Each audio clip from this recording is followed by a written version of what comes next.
Ready na ba kayo sa muling pagbisita natin?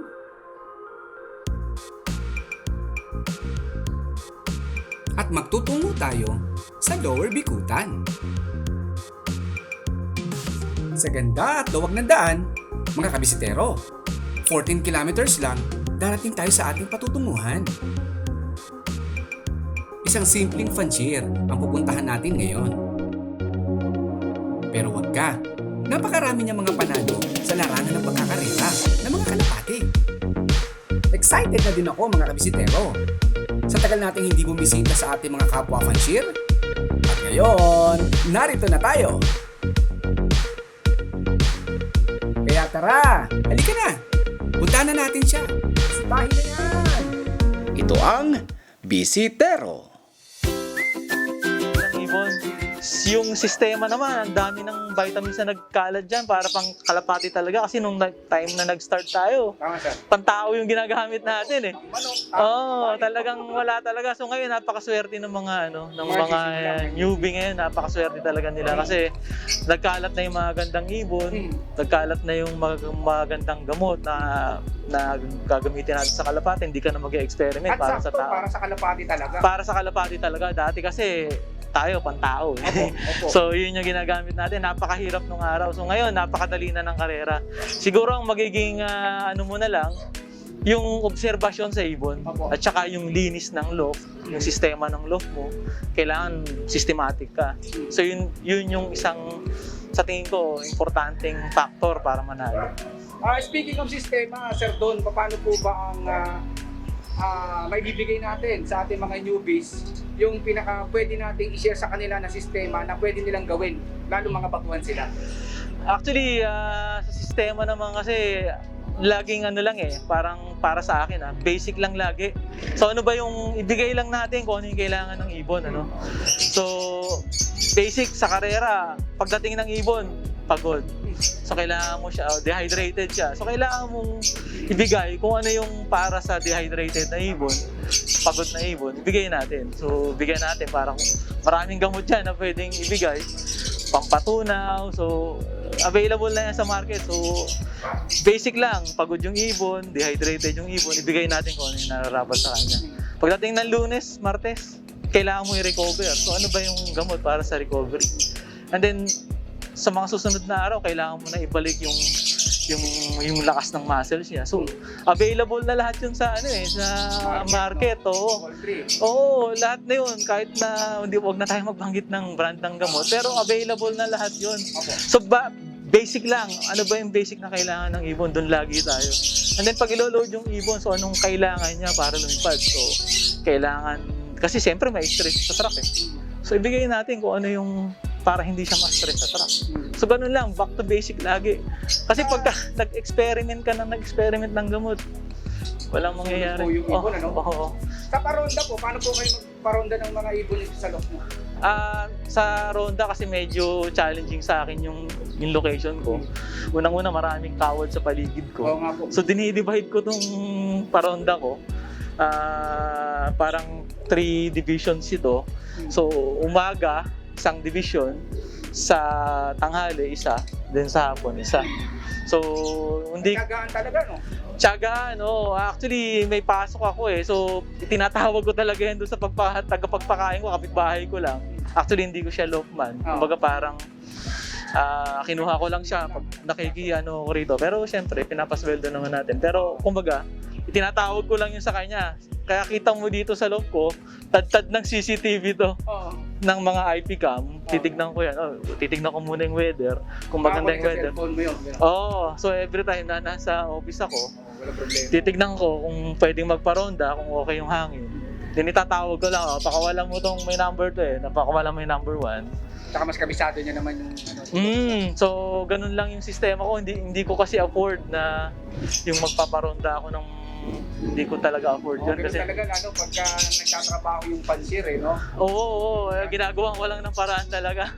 Wala, talagang nasa dugo lang natin paano po kayo mag-breed ng mga warrior nyo para panlaban doon sa club na nilalaroan nyo?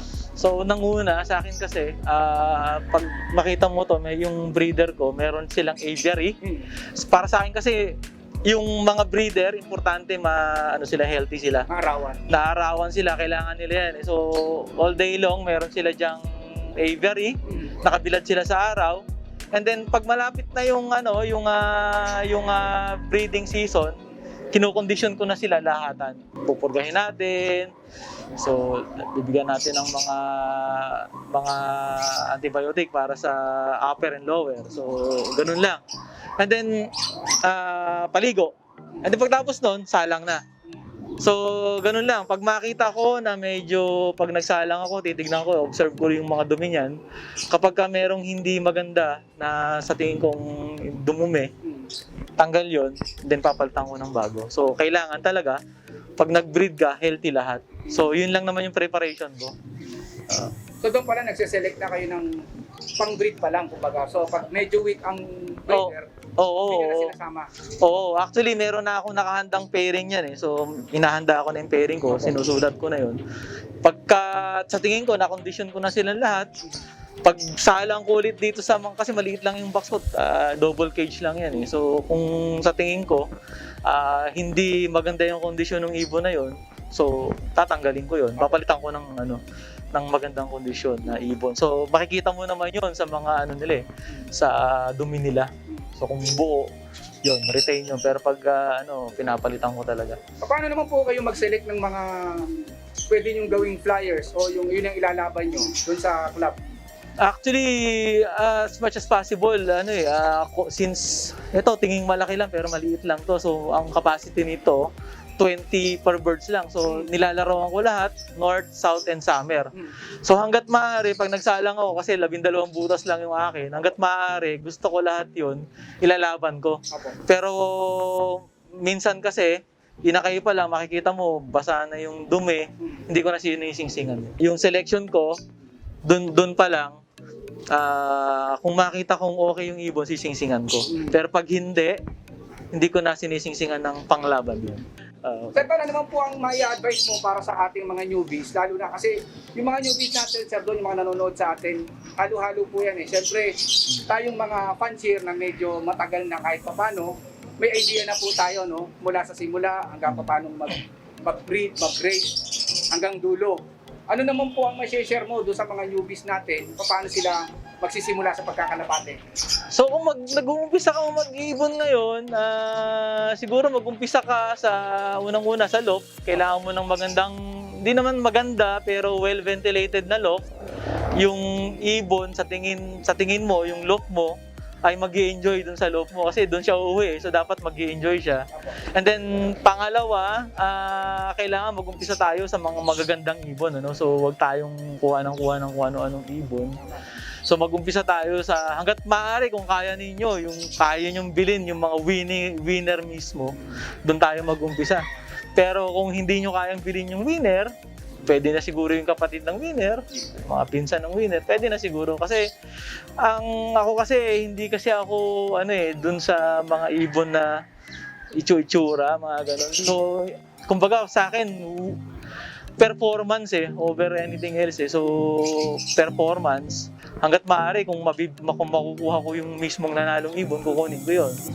Pero kung hindi naman, pwedeng kapatid, pwedeng hangga't maaari, magulang kung makukuha mo, hindi makuha mo. Kaya kung may bayad. Oo, pero kung mag-uumpisa ka sa ibon, start aggressive. Doon ka na agad sa mga nananalo. Kasi hindi ka na ililigaw nun So, yun na yun. Kung pupunta ka sa ibang loop, makikita mo yung mga breeding nila, anak ng champion. So, puro ganun lahat ng breeding nila. Bakit ka mag-uumpisa doon sa hindi mo kilalang linyada na nakuha mo lang kung saan-saan. So, start aggressively. So, yun yung maipapayo. Yan, ang ganda po nung mga sinabi ni Sir Don, no? Pwede po nating i-apply yan sa mga loft natin, mga kabisitero. O nga pala, Sir Don, pwede niyo po ba kaming ipasyal sa loft nyo? Sure. Pwede, pasok tayo. Ayan, tara kabisitero, pasyalan natin yung loft ni Sir Don. Ito yung mga breeder ko. So, ito mga nag-breed na ako ngayon for South. Actually, ito yung mga second na salang ko. Yung unang salang ko, nandun na yung mga inakay, so parang kinapos. Pangalawa na to. Ito nga pala yung ibon na tinatawag kong si Haymaker. Ano? So, ito yung demonyo line na cross sa Vandenbroek. Ito yung second overall noong 2020. Sir, yung demonyo line natin, ano po ba ang baseline yan? Actually, hindi ko kay Gary David pero hindi ko na kasi siya nakakausap ngayon. Hindi na talaga Oo, tinawag hindi na siya active. So, Okay. yun yung tawag niya dun sa ibon niya. Demonyo Actually, fan race champion yata yung ibon na yun. Ah, Actually, boy pa rin naman, Opo. pero hindi na fertile. So, ito yung anak niya. 2010 overall champion ng PPBC.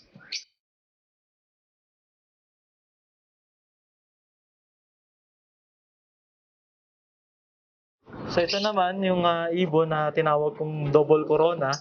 So ito yung second overall ng MPFL, Old Bird and Young Bird.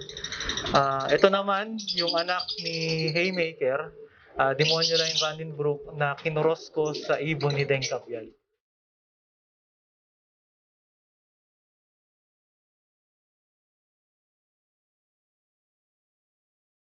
Ito nga pala si Tomahawk. Ito naman yung first overall champion ng UPS 2008. So, that's Reiso and Harry C.